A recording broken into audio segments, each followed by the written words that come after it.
পাঁপড় ভাজা হয়ে গেছে।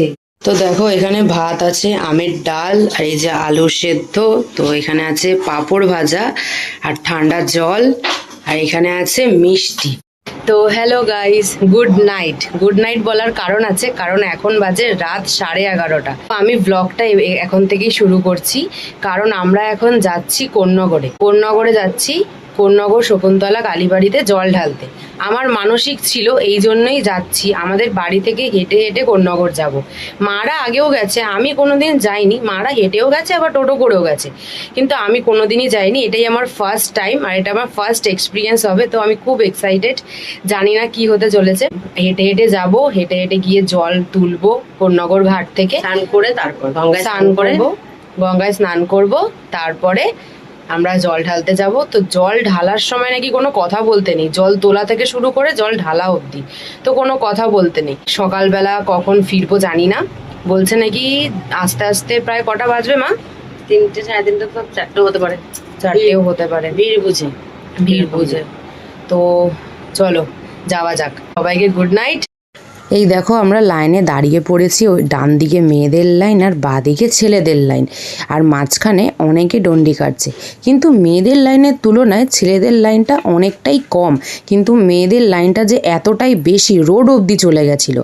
তো এই দেখো হাঁটতে হাঁটতে আমরা চলে এসেছি মায়ের মন্দিরের সামনের গেটে। মন্দিরে ঢুকেই আমরা এখন দেখতে পাচ্ছি কত ভিড়। তো উপরটা কত সুন্দর করে সাজিয়েছে দেখো, ঝালর দিয়ে। মায়ের মন্দিরটাও খুব সুন্দর করে সাজানো হয়েছে লাইটিং দিয়ে। তো এখন বাজে 1:30 কি 2টো, তো এখনও ভিড় শেষ হয়নি, বহুত ভিড়। তো ডান দিকে কুপন কাটা হচ্ছে, 11 টাকা থেকে শুরু। আবার একটুখানি এগিয়ে গিয়েই মায়ের মন্দির, কোন্নগরে মা শকুন্তলা কালীবাড়ির মন্দির। 136তম বর্ষ এখানে। দেখো এখনো মায়ের বেদি এখানে রাখা আছে। আমরা চলে এসেছি জল ঢেলে, এই মাত্র এলাম। আগে প্রথমে গঙ্গার ঘাট থেকে জল নিয়েছিলাম, বাটা থেকে নয়, বাটায় বহুত ভিড় ছিল। বাটার আগের একটা ঘাট আছে, সাধুর ঘাট না কি বলে, তো ওখান থেকে জল নিয়েছি। জল নিয়ে তারপরে হাঁটতে হাঁটতে লাইন দিয়েছি। ছেলেদের লাইনের থেকে মেয়েদের লাইন অনেক বেশি, অনেক মানে অনেক। তো আমরা প্রায় 3 ঘন্টা মতো লাইনে দাঁড়িয়েছি, এখন প্রায় 3:30 বাজে। এত পায়ে ব্যথা করছে, এখন বাড়ি যাচ্ছি, তো ব্যথা করছে পায়ে, কি বলবো। মায়েরও ব্যথা করছে, সবাই এখন আমাদের বাড়িতে যাচ্ছে। বাড়ি যাচ্ছি, বাড়ি গিয়ে রেস্ট করব। আর শরীর চলছে না, এতক্ষণ লাইনে দাঁড়িয়ে আমরা হেঁটে গেছি, হেঁটে এসেছি, না কোনো টোটো করেছি, না কোথাও বসেছি। লাইনেই বেশিক্ষণ সময় লেগে গেছে, কারণ মেয়েদের লাইনটা অনেকটা বেশি ছিল। যেখান থেকে জল তুলেছি সেখানে অতটাও ভিড় ছিল না, ভালো মতোই স্নান করতে পেরেছি। তারপর তো আবার স্নান করার পর কোনো কথা বলতে নেই। তো প্রায় 2.5 থেকে 3 ঘন্টা লাইনে দাঁড়িয়েছিলাম। তো তারপরে গিয়ে জল ঢালতে পেরেছি, তাও আবার একটা চোঙার মতো কি একটা জায়গার মধ্যে জল ঢালতে হলো। বহুত ভিড়। তারপরে প্রদীপ জ্বালালাম, জ্বালিয়ে কুপন কাটলাম। তো এখন বাড়ি চলে যাচ্ছি, বাড়ি গিয়ে ঘুমিয়ে পড়বো। আমরা সবাই চলে এসেছিলাম, এখন মামাবাড়ির ফ্ল্যাটের নিচে বসে সবাই রেস্ট করছি। তো এখানে সবাই ফটো তোলা, কজন মিলে আমরা গেছিলাম। এই যে মা আর সামনে মামারা আমাদের দিতে যাচ্ছে বাড়িতে, কারণ এখন 3:30 বাজে। রাস্তায় একটা লোক নেই, 2-3টে কুকুর আছে, এজন্য ওরা আমাদেরকে ছাড়তে আসছে। ওরা ছেড়ে তারপর ওরা আবার বাড়ি চলে যাবে। আমরা চলে এসেছি বাড়িতে। তো চলো, সকালবেলা ঘুম থেকে উঠে তারপর আবার ব্লগটা কন্টিনিউ করব। এখন রেস্ট করবো। তো তোমরা আমাদের দিতে এলে, তাই তো? বাড়ি যাবে? বাড়ি গিয়ে ঘুম আসবে?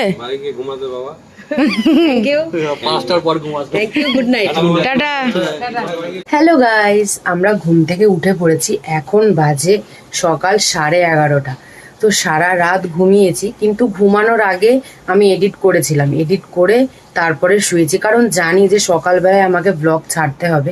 এই জন্য এডিটটা করেছিলাম, কারণ আমি তো জানি আমাকে এখন ব্লগটা কন্টিনিউ করতে হবে। এখনো কিছুই খাওয়া দাওয়া করিনি, কারণ মাও এইমাত্রই ঘুম থেকে উঠেছে। বোন এখনো ঘুমাচ্ছে। বোন তো আমাদের সাথে যায়নি, তাও ও সকালবেলা গেছিল পড়তে। তো আমরা যেহেতু ঘুমাচ্ছি, তো ও আমাদের সাথেও ঘুমিয়ে পড়েছে। দেখো এখন বাজে 12:30। তো আমরা ঘুম থেকে উঠেছি 11:30। তো মা এখন রান্না বসাচ্ছে। তো কিছু করার নেই, এখন ভাত ডাল হবে, এমনিও আজকে নিরামিষ খেতে হয়। তো এই দেখো তিন্নি এইমাত্র ঘুম থেকে উঠলো, এখন ঘড়িতে কটা বাজে, এখন ঘড়িতে বাজে 1:45, আর তিন্নি এখন ঘুম থেকে উঠলো। তো কি রে, রাত্রে ঘুমাবি না নাকি? তাই তো ভাবছি ঘুমাবো না, আমার চোখটা পুরো ফুলে গেছে। সেটাই তো, চ। পড়া থেকে এসেই ঘুমিয়ে পড়েছি, মানে ফোন দেখতে দেখতে ঘুমিয়ে পড়েছি, বুঝতেই পারিনি আমি ঘুমাবো নাকি। আবার নাচ আছে তো তোর? হ্যাঁ, কটা থেকে? আরে সেটাই তো বুঝতে পারছি না, দেখছি। ও ঠিক আছে, চ তাহলে স্নান টান করে খেয়ে নে, মাত্র রান্না হয়ে গেছে। কোথায় যাচ্ছ মা? আমার খাবারটা দিয়ে আসি। রান্না হয়ে গেছে? রেডি হয়ে গেল। কি রান্না করলে? শুদ্ধ আর পাপড় ভাজা। পাপড়টা দিয়ে দু টুকরো করে ভাজা, ওকে আমি আসছি। আচ্ছা, আমি এখন পাঁপড় ভাজবো। এই দেখো গ্যাস জ্বলছে, আর মা বললো পাঁপড়টা এরকম যেহেতু বড় বড়, এই জন্য 2 টুকরো করে ভাজতে। কি রে, তুই কি ঘুরফুকুর করছিস কেন? পাঁপড় খাওয়ার জন্য। দাঁড়া, আগে ভাজা হোক তারপর তো খাবো, তাই না? তো চলো পাঁপড়টা ভেজে নিই। তো এই দেখো আমি এখন পাঁপড় ভাজবো। এই যে পাঁপড় নিয়ে নিয়েছি, হাতা গ্যাস জ্বলছে দেখতেই পাচ্ছ। চলো পাঁপড়টা দিয়ে দিই।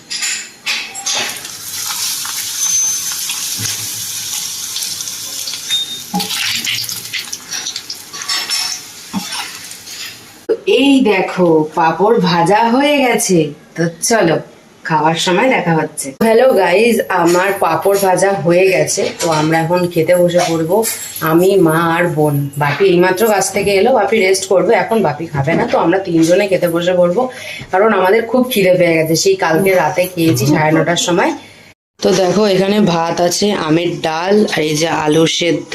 তো এখানে আছে পাঁপড় ভাজা আর ঠান্ডা জল, আর এখানে আছে মিষ্টি। মিষ্টির খবরটা তোমাদের বলছি। তিন্নি আজকে সকালবেলা পড়তে গেছিল, তো ওর কাছে যে জমানো টাকাগুলো ছিল, তো ওই থেকে ও 4টে মিষ্টি এনেছে। আমরা যেহেতু কালকে রাত্রিবেলা হেঁটে হেঁটে জল ঢেলেছি ঠাকুরের ওখানে, তো তিন্নি তাই দেখে বলছে যে তাহলে তোমাদের জন্য মিষ্টি নিয়ে যাই। তো ও এই মিষ্টিগুলো ওই এনেছে ওর জমানো টাকা দিয়ে। চলো খেয়ে নি, তারপর দেখা হচ্ছে। তো হ্যালো গাইস, দুপুরবেলা ভাত ডাল আর পাঁপড় ভাজা আলু সেদ্ধ খেয়ে আমি শুয়ে পড়েছিলাম, কারণ বোন আর মা গেছিল নাচে। আজকে বোনের নাচ ছিল, তো মা বোনকে নিয়ে গেছিল নাচে।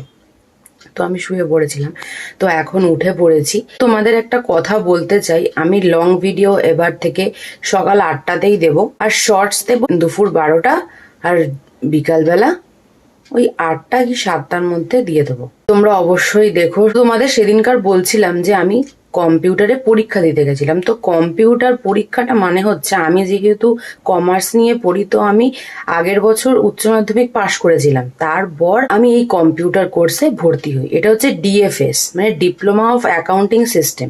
তো এখানে মানে অ্যাকাউন্টসের উপর ভিত্তি করে এই কম্পিউটার কোর্সটা শেখানো হয়েছিল।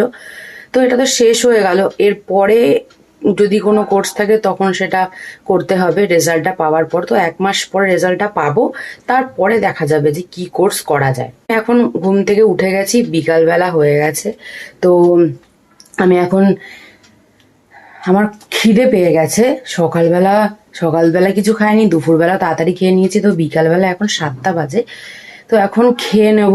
তো আমি এখানে নিয়ে নিয়েছি, এই যে দেখতেই পাচ্ছ, মুড়ি আর চানাচুর নিয়ে নিয়েছি। তো এটা খাবো এখন, তারপর এডিট করব, এডিট করে শুয়ে পড়বো।